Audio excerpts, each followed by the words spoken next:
I hope काफ़ी अच्छा होगे आप और अच्छा कर रहे होगे बच्चों। अगर जो आप एम्स गोरखपुर या एमसीआरई यूपीएनएच इत्यादि की तैयारी कर रहे हैं तो आपके लिए बेहतर बहुत ही बेहतर प्लेटफॉर्म है। आज हम एडवांस लेवल का मास्टर क्लास का सेशन है आज का, यानी क्लास 4 है, और जिधर हम मास्टर क्लास अभी एमएलटी का चालू किए हैं, जिधर आपको एडवांस लेवल के कुछ क्वेश्चंस पे बात करेंगे, जिसमें हेमेटोलॉजी, इम्यूनोलॉजी और क्वालिटी कंट्रोल को एड ऑन कर दिया है। ठीक है, तो ये एम्स एमएलटी एग्ज़ाम की मास्टरी की बात करेंगे, तो ये हमारा क्लास 4 होगा। बिना देर किए शुरू करते हैं। एज वी डिस्कस्ड पहले क्या क्या चीज़ें होने वाली हैं वो सब पे दिन पहला हमारा जो क्वेश्चन है वो best stand for reticulocyte. Reticulocyte के लिए बेस्ट स्टेन क्या होता है भैया, पहले भी डिस्कस किया था। सुप्रावाइटल स्टेन इसको बोलते हैं न्यू मिथिल। ठीक है, new methylene blue is the best stand for reticulocyte. ठीक है, needle for bone marrow aspiration. Bone marrow aspiration के लिए कौन सी निडिल होती है? साला या फिर क्लीमा निडिल। ये दोनों निडिल को यूज कर सकते हैं हम। या तो साला निडिल होता है या क्लीमा निडिल होता है, या मेटल का निडिल होता है, काफ़ी मोटा होता है ये। ठीक है, देन बोन मैरो एस्पिरेशन में इसे यूज करते हैं हम लोग। ठीक है, नेक्स्ट क्वेश्चन है stain for Heinz body. Heinz body जब अपीयर होता है तो उसका कौन सा स्टेन होगा? Crystal violet. ठीक है, नेक्स्ट है ईएसआर मेथड बाय आईसीएसएच, यानी कि ईएसआर मेथड आईसीएसएच मेथड से करोगे आप तो उसको क्या बोलते हैं? तो हम बोलते हैं वेस्टर्जन मेथड। ठीक है, Westergren method is the best ESR method, पहले भी डिस्कस किया। फैक्टर 8 डिफिशियंसी से क्या हो जाता है भैया? फैक्टर 8 को हम लोग क्या बोलते हैं? एंटी हीमोफिलिक फैक्टर, यानी हीमोफिलिया ए हो जाता है फैक्टर 8 डिफिशियंसी।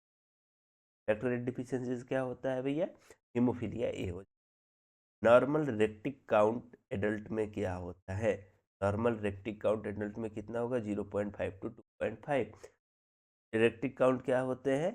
इमेच्योर आरबीसी के फॉर्म है। समझ में आ गया आपको? Clotting factor 1 name. Clotting factor 1 name, clotting factor 1 है, फाइब्रिनोजन से स्टार्ट होता है, कभी भी आपको याद रखना है। Factor 1 is fibrinogen, factor 8 is anti haemophilic factor या फिर हीमोफिलिया।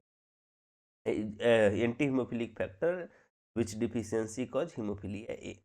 रोमानोवास्की स्टेन, वाटर बेस्ड जो रोमानोवास्की स्टेन होता है उसको क्या बोलते हैं हम लोग? हिल्ड स्टेन। ठीक है, कौन सा स्टेन बोलेंगे? हिल्ड स्टेन होगा, क्योंकि यह वाटर बेस्ड होता है। ठीक है, मैनुअल प्लेटलेट काउंट इन डाइलुएंट। ठीक है, मतलब डाइलुएंट मेथड से आप जब मैनुअल प्लेटलेट काउंट करते हो तो उसमें कौन सा डाइलुएंट यूज करते हैं? रिकर्स। रिकर डाइलुएंट यूज करते हैं, आपको याद होगा। जैसे टक्स फ्लूइड डाइलुएंट है हमारा डब्ल्यूबीसी का, फॉर्मल सिट्रेट आरबीसी का है, जैसे रिकर जो है वो हमारा मैनुअल प्लेटलेट काउंट के। Life span of platelet. Platelet का लाइफ स्पैन कितना होता है? 7 to 10। ठीक है, प्लेटलेट क्या है? हाल सेल होते है ना।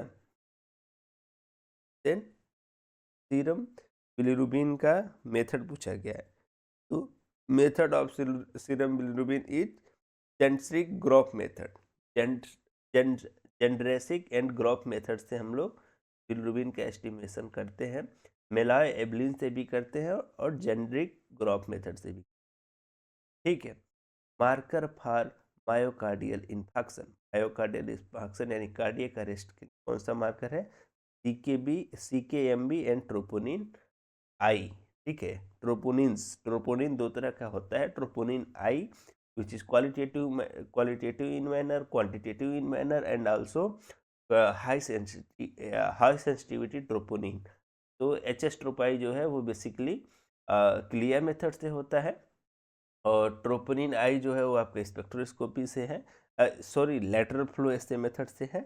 तो दोनों में थोड़ा सा डिफरेंस है, याद रखिएगा। तो मायोकार्डियल इन्फेक्शन जो है बेसिकली सीकेएमबी और ट्रोपोनिन मेथड से होता है। Specific marker for alcoholism. Alcoholism का स्पेसिफिक मार्कर क्या है? ध्यान रखोगे, एल्कोहलिज्म में बेसिकली डैमेज क्या होता है? तो हमारा जीआईटी ट्रैक्ट को काफ़ी नुकसान होता है, लीवर को काफ़ी नुकसान होता है। जीजीटी को याद रखना है। जीजीटी एंजाइम जो है एल्कोहलिज्म में काफ़ी बढ़ जाता है, गामा ग्लूटामाइल ट्रांसफरेज, ठीक है। Then buffer for electrophoresis, electrophoresis में ज़्यादातर कौन सा बफर यूज करते हैं? Barbital buffer use. कौन सा बफर? बारबीटाल बफर, ठीक है। नॉर्मल सीरम एल्ब्यूमिन का रेंज पूछा गया। Normal serum albumin range is 3.5 to 5.0 gram per decilitre in adult, ठीक है। Normal serum albumin is 3.5 to 5.0, protein का नियर अबाउट 8 होता है, ठीक है। प्रिंसिपल ऑफ इलेक्ट्रोफोरेसिस, इलेक्ट्रोफोरेसिस का प्रिंसिपल क्या है? यह चार्ज एंड शेप के बेस पे माइग्रेशन होता है। इलेक्ट्रोफोरेसिस में बेसिकली क्या है? दो ऐसे कैथोड लगे होते हैं, सॉरी, दो इलेक्ट्रोड लगे होते हैं। एक हो गया कैथोड और एक हो गया आपका एनोड। इस बीच में आप पार्टिकल को क्या करोगे? रखते हो, ठीक है। इधर पार्टिकल को रख दिया, जो भी प्रोटीन है, डीएनए है, आरएनए है, या फिर व्हाटएवर आपको समझ में आ रहा है, आपका सैंपल है, उसको यहाँ पे प्लेस करोगे और दोनों चार्ज में इस यहाँ पे इलेक्ट्रिक को अप्लाई करोगे, ठीक है। इलेक्ट्रिक को अप्लाई करने से ये दोनों चार्ज्ड हो जाएंगे, ठीक है। तो इससे क्या होगा? जो हमारा ये चार्ज्ड पार्टिकल है, इधर पॉजिटिव इंचार्ज होगा या इधर निगेटिव इंचार्ज होगा, ठीक है। तो वो क्या होगा? किसी किसी न किसी की तरफ मूव ऑन करेंगे। अगर जो पॉजिटिव है तो निगेटिव की तरफ जाएंगे, और निगेटिव है तो पॉजिटिव की तरफ जाएंगे, ठीक है। तो बेसिकली चार्ज और साइज के आधार पर, बड़े साइज के हैं तो धीरे जाएंगे, छोटे साइज के हैं तो काफी जाएंगे, ठीक है। तो चार्ज और साइज के हिसाब पे प्रिंसिपल का इलेक्ट्रोफोरेसिस का प्रिंसिपल होता है, ठीक है। नेक्स्ट क्वेश्चन है, अल्फा सेल, पेनक्रियाज का अल्फा सेल जो है कौन सा हार्मोन सिक्रीट करता है? तो ऑलरेडी पता है आपको, ग्लूकागोन, ग्लूकागोन सिक्रीट करता है, अल्फा ग्लूकागोन। अल्फा क्या करेगा? ग्लूकागोन। बीटा जो है, बीटा इंसुलिन, बीटा जो है वो इंसुलिन करता है। और जो गामा है, गामा सेल वो सोमेटोस्टेटिन करता है, जो ब्लड क्लॉटिंग वगैरह में हेल्प करता है। ग्लूकागॉन जो है वो ग्लूकोज लेवल को मेंटेन करने का काम करता है। इंसुलिन क्या करता है? ग्लूकोज लेवल को डाउन करने का काम करता है। लगातार डाउन होगा तो हाइपोग्लाइसेमिया हो जाएगा हमको। तो अल्फा जो है इसी चीज़ को मेंटेन, ठीक है। नेक्स्ट क्वेश्चन है, लो आयरन हाई टीआईबी, ठीक है। लो आयरन का मतलब सीरम आयरन की बात हो रही है, हाई टीआईबीसी का मतलब टोटल आयरन बाइंडिंग कैपेसिटी की बात हो रही है। यह क्या इंडिकेट करता है? तो भैया इसमें कोई डाउट ही नहीं है, आयरन लो है तो आयरन डिफिशियंसी एनीमिया या आयरन डिफिशियंसी। हाई टीआईबीसी क्यों हो जाता है इसमें? कि जब देखो शरीर में हमारा आयरन कम हो जाएगा तो शरीर का जो भी हमारे सेल्स हैं उनका जो आयरन बाइंडिंग की कैपेसिटी है, मतलब शरीर में जिधर जिधर भी आयरन है उनसे बाइंड करने की क्षमता जो है वो काफ़ी बढ़ जाएगी। तो जब भी आयरन लो होगा तो टीआईबीसी बढ़ जाएगा। क्यों? क्योंकि उस शरीर में जिधर जिधर पे, आपके सेल्स में जिधर जिधर पे भी आपकी बॉडी में आयरन है, उधर वो चाहेंगे उनसे बाइंड अप होके उन्हें उनसे क्या कर सके, अपने मेटाबॉलिज्म के रूप में यूज कर सके, ठीक है। तो आयरन लो होगा तो टीआईबीसी हाई रहेगा किसी भी आयरन डिफिशियंसी में। आयरन डिफिशियंसी एनीमिया का एक की मार्कर भी है। नेक्स्ट क्वेश्चन है, फ्लेम फोटोमेट्री मेजर, पहले भी इसको डिस्कस किया है। फ्लेम फोटोमेट्री बेसिकली सोडियम और पोटेशियम मेजर करने के लिए यूज करा, ठीक है। जाफेज रिएक्शन बाय प्रोडक्ट, जाफेज रिएक्शन में क्या प्रोडक्ट होता है? क्रिएटिनिन पिक्रेट होता है, ठीक है। क्रिएटिनिन जो है वो पिक्रिक एसिड के साथ मिलके क्या करती है? येलो कलर कंपाउंड बनाती है, जिसे आप कैलोरीमेट्रिकली या फोटोमेट्रिकली ऑब्जर्व करने का काम करते हैं, ठीक है। नेक्स्ट क्वेश्चन है हमारा, इंस्ट्रूमेंटेशन का प्रिंसिपल, ठीक है।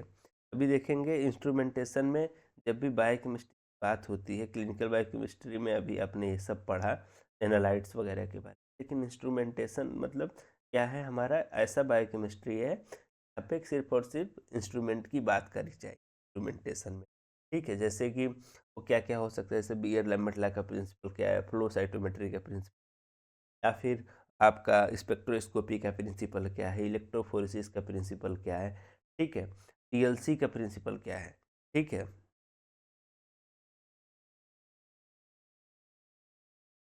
अब देखो माइक्रोबायोलॉजी एंड आप जो है इंस्ट्रूमेंटेशन जो है उसको हम लोग फिर कभी कवर करेंगे धीरे धीरे। इसमें आपको जानना है कि सारे स्पेक्ट्रोफोटोमेट्रिक कैलकुलेशन एमएलटी लैब में जो भी होते हैं उसे याद करना पड़ेगा आपको। एब्जॉर्बेंस पता करना की जरूरी है, तभी जाके आपकी चीज़ों को क्लियर हो पाएगी। तो बियर्स लैम्बर्ट लॉ की बात करा गया है यहाँ पे, तो वो डिस्कस करेंगे। जैसे सारे spectrophotometric calculation in the MLT lab, it state that the absorbance is directly proportional to the concentration and path length. मतलब बियर्स लैम्बर्ट लॉ क्या बताता है कि जो एब्जॉर्बेंस होगा, है ना, जो भी हमारे लाइट का एब्जॉर्बेंस है वो डायरेक्टली प्रोपोर्शनल होगा कंसंट्रेशन, नहीं कि जितना कंसंट्रेशन आपके ट्यूब में, इस सॉल्यूशन में, जैसे कि पिक्रिक एसिड, अभी जाफेज रिएजेंट की बात कर रहे हैं, जितना ज़्यादा हमारा रिएजेंट का पिक्रिक एसिड का कलर चेंज होगा उतना ही ज़्यादा क्या होगा, आपका उसमें क्रिएटिनिन की वैल्यू होगी। Same as for GOD POD. GOD POD में अगर जो बहुत ज़्यादा पिंकिश इन नेचर आपका सॉल्यूशन है तो बहुत ज़्यादा ग्लूकोज की मात्रा होगी। तो वही बात किया गया है कि डायरेक्टली प्रोपोर्शनल होता है हमारा क्या, कंसंट्रेशन ऑफ द सैंपल या कंसंट्रेशन ऑफ द सॉल्यूशन से कौन क्या डायरेक्टली प्रोपोर्शनल होता है एब्जॉर्बेंस। यानी कि जितना ज़्यादा कलर होगा, एब्जॉर्बेंस जो है, जितना ज़्यादा एब्जॉर्बेंस होगा इसमें उतना ही ज़्यादा जो है कि कलर इसमें हो सकता है आपके सॉल्यूशन में। और पाथ लेंथ हमेशा कांस्टेंट रहता है, तो कंसेंट कर देते हैं 1 सेंटीमीटर का होता है हमेशा। ठीक है। अब माइक्रोबायोलॉजी एंड वायरोलॉजी की बात करेंगे। माइक्रोबायोलॉजी और वायरोलॉजी में टीसीबीएस, ठीक है, TCBS medium is selective for, TCBS medium basically किसके लिए सेलेक्टिव है, तो विब्रियो कोलेरा के लिए। हमेशा याद रखेंगे TCBS medium is the selective medium for Vibrio cholerae. Next question है India ink detect. India ink basically क्या डिटेक्ट करने का काम करता है, क्रिप्टोकोकस। क्रिप्टोकोकस का कैप्सूल को स्टेन करने का काम करता है कौन, इंडिया इंक, याद रखिएगा हमेशा। देन ड्रॉटमैन अपीयर्स कॉलोनीज, ठीक है, ड्रॉटमैन अपीयरेंस कॉलोनीज किसमें दिखती है आपको, स्ट्रेप्टोकोकस न्यूमोनी में दिखती है। ठीक है, ड्रॉटमैन अपीयरेंस कॉलोनी का मतलब जो आपका कॉलोनी होगा वो काफ़ी क्या होंगे, एक स्ट्रेप्टोकोकस न्यूमोनी कैसे होते हैं, इस तरह से होंगे, मैं बना रहा हूँ। ठीक है, दो एक पास पास रहते हैं, कुछ ऐसे फ्लेम के रूप में होता है ना, जैसे फ्लेम है उस तरह से रहेगा। उस चीज़ को मैं इस पे बना नहीं पाऊंगा। नेक्स्ट है स्मॉलेस्ट वायरस डीएनए, है ना, तो DNA smallest DNA virus is parvovirus. Parvovirus जो है स्मॉलेस्ट डीएनए वायरस के रूप में जाना जाता है, तो याद रखिएगा। नेग्री बॉडीज, नेग्री बॉडीज किस में सीन होते हैं, रेबीज में। रेबीज का एक क्लीन हमारा क्या है, सबसे अच्छा जो है डायग्नोस्टिक अप्रोच है कि नेग्री बॉडीज को देख पाना, रेबीज जब भी किसी पेशेंट को रेबीज हो गया है तो नेगरी बॉडीज बेसिकली किसमें दिखते हैं, रेबीज में दिखते हैं।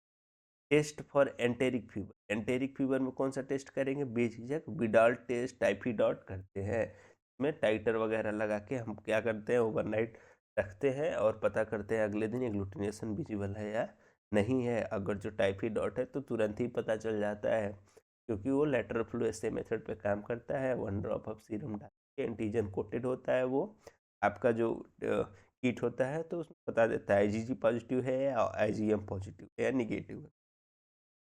नेगलर रिएक्शन क्या डिटेक्ट करने का काम करता है, नेगलर रिएक्शन बेसिकली क्लॉस्ट्रीडियम परफिंजेंस को क्या करता है, डिटेक्ट करता है। क्लॉस्ट्रीडियम परफिंजेंस कॉज क्या करता है भैया, तो यह गैंग्रीन काम कॉज करता है, gas gangrene cause. Largest DNA virus की बात कर, लार्जेस्ट डीएनए वायरस कौन सा होता है भैया, pox virus is the largest DNA virus. No doubt आपको याद रहना है कि पॉक्स वायरस क्या होता है, लार्जेस्ट डीएनए वायरस के रूप में जाना जाता है।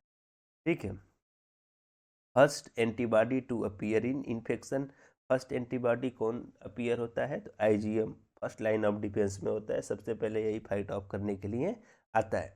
ठीक है, next is antibody crossing placenta, कौन सा एंटीबॉडी है जो प्लेसेंटा क्रॉस करती है? तो आपको पता है आईजीजी। आईजीएम जो है बेसिकली ये क्या होता है, क्या पांच पांच जो है इस तरह के आपको ये दिखने को मिलता है, ये पेंटावैलेंट होता है, ठीक है।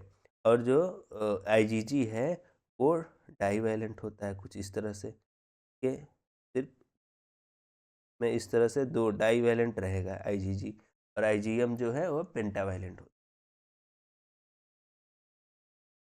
सॉरी मैंने उल्टा बता दिया आपको, आईजीएम पेंटावैलेंट सॉरी, और आईजीजी इज मोनोवैलेंट। मोनोवैलेंट होता है आईजीजी, अकेले होता है। आईजीए जो है वो डाईवैलेंट होता है, ठीक है। तो नेक्स्ट है secretory antibody in milk and tear. Milk and tear में कौन सी एंटीबॉडी होती है बेसिकली? तो आईजीए होती है। आईजीजी जो है सलाइवा, मिल्क, क्लोस्ट्रम और टीयर्स में देखने को मिलता है। तो आईजीए बेसिकली रहती है।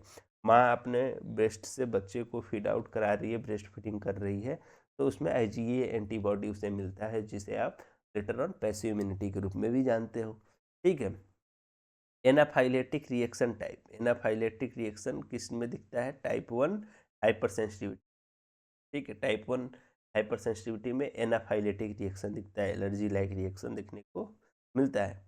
MSc class 1 found, MSc class 1 किस में फाउंड होते हैं? न्यूक्लिएटेड सेल्स में फाउंड होते हैं। न्यूक्लिएटेड सेल्स जब रहेंगे तो एमएससी क्लास 1 देखने को मिलता है उसमें, ठीक है। नेक्स्ट क्वेश्चन है Prozone phenomena due to.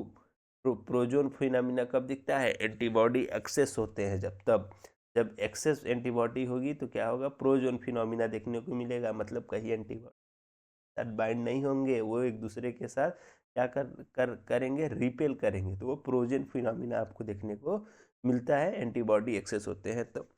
Next है कॉम्प्लीमेंट पैथवे, यानी कि एंटीजन एंटीबॉडी की कॉम्प्लीमेंट पैथवे की बात कर रहे हैं, उसको क्या बोलते हैं? तो क्लासिकल पाथवे, ठीक है। जो कॉम्प्लीमेंट पाथवे को क्लासिकल पाथवे के रूप में भी जाना जाता है। नेक्स्ट है test for rheumatoid factor. Rheumatoid factor के लिए क्या करते हैं? आरएफ फैक्टर के लिए लैटेक्स एग्लूटिनेशन टेस्ट करते हैं, ठीक है। ये दो तरह से होता है, एक तो आपका कार्ड मेथड भी होता है, जिसमें आप क्या करते हो? 1 ड्रॉप लैटेक्स रिमेटाइड फैक्टर या फिर लैटेक्स रिएजेंट लेते हो और 1 ड्रॉप पेशेंट का सीरम लेके मिक्स करते हो और एग्लूटिनेशन विजुअल होता है, तो पॉजिटिव या निगेटिव बताते हो। इधर इसे अभी क्या है, कैलोरीमेट्रिकली या फोटोमेट्रिकली, स्पेक्ट्रोफोटोमेट्रिकली भी क्या करा जाने लगा है? वैल्यूज को बताया जाता है, ठीक है। नेक्स्ट क्वेश्चन है सेलुलर इम्यूनिटी सेल्स। तो सेलुलर इम्यूनिटी सेल क्या है? टी लिम्फोसाइट जो है सेलुलर इम्यूनिटी देने का काम करता है, ठीक है। टी लिम्फोसाइट, ठीक है। अल्सो यह क्या करता है? आप किल करने का भी काम करता है T lymphocyte. B lymphocyte synthesis, antibody synthesis में हेल्प करता है, रिकॉग्निशन में हेल्प करता है, और टी लिम्फोसाइट जो है वो किल करने का काम। सी रिएक्टिव प्रोटीन ई, सीआरपी क्या है? एक्यूट फेज रिएक्टेंट है। रिएक्टेंट है मतलब एक्यूट फेज रिएक्टेंट मतलब कि रिसेंटली ही कोई इन्फ्लेमेशन हो रखा है, अगर जो सीआरपी विजिबल है तो वो बताता है कि हमारा बॉडी में कहीं पे इन्फ्लेमेशन हो रखा है। और सीआरपी अगर जो उसे डिटेक्ट कर, सीआरपी टेस्ट परफॉर्म करना है तो भी लैटेक्स एग्लूटिनेशन टेस्ट से ही कोई परफॉर्म करते हैं। नेक्स्ट हिस्टोपैथोलॉजी का सेशन आ गया, इसमें हम पढ़ेंगे फिक्सेटिव फॉर लिपिड। लिपिड के लिए कौन सा फिक्सेटिव है? तो 10% न्यूट्रल बफर फॉर्मेलिन या फिर फॉर्मेलिन हम लोग यूज करते हैं लिपिड के लिए फिक्सेटिव के रूप में, ठीक है। जो रूटीन फिक्सेटिव भी है already. 10 for tubercular bacilli, tubercular bacilli के लिए जेडन स्टेन या एएफपी स्टेन करने का काम करते हैं, ठीक है। नेक्स्ट क्वेश्चन है माउंटेन रिफ्रैक्टिव इंडेक्स कौन है? मतलब कौन सा सबसे माउंटेन जो है उसका रिफ्रैक्टिव इंडेक्स क्या होगा? तो उसका रिफ्रैक्टिव इंडेक्स 1.52 होता है डीपीएक्स का। डीपीएक्स मतलब डिथाइलेट जाइलिन, डिथाइलेट जाइलिन का 1.52 रिफ्रैक्टिव इंडेक्स होता है। जब भी आप माइक्रोस्कोप करेंगे तो उसका रिफ्रैक्शन कितना हो सकता है? 1.52 सकता है रिफ्रैक्टिव इंडेक्स, ठीक है। Then clearing agent for delicate tissue. Delicate tissue जो है उनके लिए कौन सा क्लियरिंग एजेंट यूज करेंगे? सेडार वुड आयल यूज, ठीक है। सेडार वुड आयल बेसिकली क्या करता है? हमारा क्लियरिंग एजेंट के रूप में यूज करता है किसके? डेलिकेट टिश्यूज के लिए। वेन एवर आप माइक्रोस्कोप कर रहे हो तो उसमें ऑयल इमर्शन यूज करते हो, वो भी जो है सीडार ऑयल से ही बना होता है। नेक्स्ट क्वेश्चन है वार्निंग वेस्ट गार्ड रूल। ठीक है, वार्निंग वेस्ट गार्ड रूल क्या है? तो 1 और 2 यस रूल जो है, यानी कि 2 यस मतलब 2 यस 2 का मतलब 2 यस, 2 यस पे 2 टाइम आ रहा है तो वो वार्निंग है। 1 और 1 यस कॉन्स्टेंटली 4 टाइम आ रहा है तो भी वार्निंग है। उसके बाद आ रहा है 2 के बाद आ जाए तो आपको के लिए जरूर प्रिवेंटिव एक्शन और करेक्टिव एक्शन लेना पड़ेगा। तो warning Westgard rule is 1 yes and 2 yes. ठीक है, तो सही आंसर होगा। Random error reject rule. Random error में क्या रिजेक्ट करना पड़ता है आपको?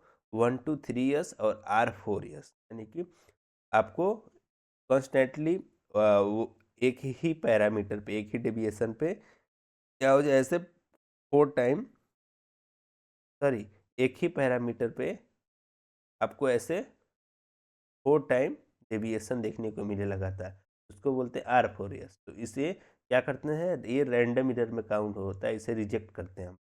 और 1 3 यस पे एक बार भी आ जाए तो इसे भी रैंडम इरर बोलते हैं और इसे भी रिजेक्ट करते हैं हम लोग। ठीक है, नेक्स्ट क्वेश्चन है क्लोजनेस टू ट्रू वैल्यू। ठीक है, ट्रू वैल्यू के क्लोजनेस को क्या बोलते हैं हम लोग? मतलब कि अगर जो किसी पेशेंट का वैल्यू ग्लूकोज लगाया और 100 आ रहा है, दूसरी बार लगाया तो 99.3 आ रहा है या 99 आ रहा है, तो क्या बोलते हैं हम लोग? एक्यूरेसी बोलते हैं या प्रिसीजन बोलते हैं। समझ में आ गया? नेक्स्ट है रिप्रोड्यूसिबिलिटी ऑफ रिजल्ट, यानी कि reproducibility of result is known as precision. मतलब कि आज हमने टेस्ट किया, जैसे मानिए आर ए फैक्टर किया 20 आया, कल किया 20.2 आ गया। ठीक है, ऐसे मिनिमम मान लीजिए 4 बार करा तो 20 के आसपास आया तो उसे हम बोलेंगे प्रिसीजन। ठीक है, मतलब रिप्रोड्यूस हो रहा है, बार बार रन कर रहे हैं तो एक ही तरह की वैल्यू आ रही है, इसे प्रिसीजन बोलते हैं। ठीक है, और जब वैल्यू क्लोज हो, एक बार रन किया था, दूसरे बार किया और जो ट्रू वैल्यू है उसके आसपास आ रहा है तो उसे बोलते हैं हम लोग एक्यूरेसी। बोन मैरो के लिए क्या फिक्सेटिव यूज करते हैं? तो जेंकर्स फ्लूइड यूज करते हैं। बोन मैरो का फिक्सेटिव क्या होगा? जेंकर फ्लूइड होगा। तो अगेन अगर जो बात करेंगे कुछ क्वालिटी कंट्रोल के स्टैटिक्स की, तो एक्यूरेसी का जो टारगेट है वो हमेशा कितना रहना चाहिए? 98% रहता है। जब भी आप बायोकेमिस्ट्री लैब या माइक्रोबायोलॉजी लैब या फिर बेसिकली जो क्यूसी है वो बायोकेमिस्ट्री में ज़्यादा अप्लाई होता है और हिमेटोलॉजी में के बाद थोड़ा बहुत अप्लाई होता है। ठीक है, तो उसका टारगेट 98% होना चाहिए। डिसीजन का गोल 95% मेंटेन करना होता है लैब्स को। डेली क्यूसी सक्सेस 90% मेंटेन करना होता है और टैट जो है वो 85% मेंटेन करना होता है। ये सारे जो है वो NABL एक्रेडिटेड एम्स लेबोरेटरीज पे लागू होते हैं। तो वेस्ट गार्ड के जो मल्टी रूल्स हैं वो अप्लाई करना ज़रूरी है। तो आपको वेस्ट गार्ड रूल का क्लास चाहिए, आपको EQC इक्वास IQC का क्लास चाहिए, आप मुझे बताइएगा, मैं उस पर भी क्लासेज आपको लेके आऊँगा काफ़ी ईजी वे में। नेक्स्ट कुछ एक्स्ट्रा बोनस क्लास भी सीख के जाएंगे, बोनस में कुछ लेके जाइए आप आए हैं तो आपको कुछ स्पेशल स्टेन का एक टेबल दिखाएंगे और बताएंगे बेसिकली जो वो ये यूज होते हैं हिस्टोपैथोलॉजी लैब में, तो उसको आप सीख के जाइए जाते जाते। नाउ पास पीरियोडिक एसिटिक शिफ्ट, कल भी क्वेश्चन था ये कल के क्लास में। उसका टारगेट कंपोनेंट क्या होता है? ग्लाइकोजन और फंजाई के लिए बेसिकली टारगेट करता है, ये उनको स्टेन करने का काम करता है। पॉजिटिव रहेगा तो मेजेंटा कलर या पिंक कलर का फॉर्मेशन होता है और एल्कोहलिक फॉर्मेलिन इसके लिए फिक्सेटिव प्रीफर होता है, यानी कि एल्कोहलिक फॉर्मेलिन को आप यूज करोगे, नॉर्मल फॉर्मेलिन यूज नहीं करेंगे।